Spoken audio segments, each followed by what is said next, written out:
Howrah police ने एक बांग्लादेशी नागरिक को गिरफ्तार किया। पुलिस के सूत्रों के अनुसार उसे हावड़ा स्टेशन मोड़ से गिरफ्तार किया गया। वह महाकुंभ आने के लिए पासपोर्ट और वीजा के साथ भारत आया था और बाद में उसने यहां आधार कार्ड समेत कई नागरिकता कार्ड बनाए। यहां तक कि उसने यहां जमीन भी खरीद ली। इस गिरोह में शामिल लोगों की तलाश पुलिस कर रही है। उसे आज बारासात अदालत में पेश किया गया।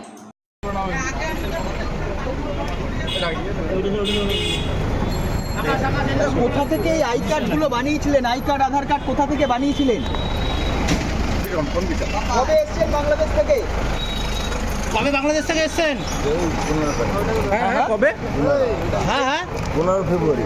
15 ফেব্রুয়ারি। আধার কার্ড, আই কার্ড কোথা থেকে বানিয়ে করেছেন? এগুলো বানিয়েছিলে। কত টাকা নিয়েছিল বানাতে?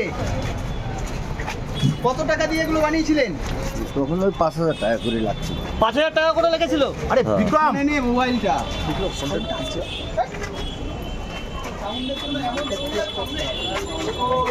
আমি ছেড়ে দিচ্ছি।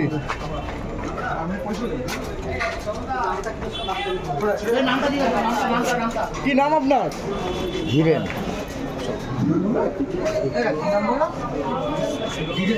Bureau report PBTV news. नियमित अपडेट एवं दुनिया भर की ताज़ा खबरों के लिए हमारे फेसबुक पेज को फॉलो एवं यूट्यूब चैनल को सब्सक्राइब करें।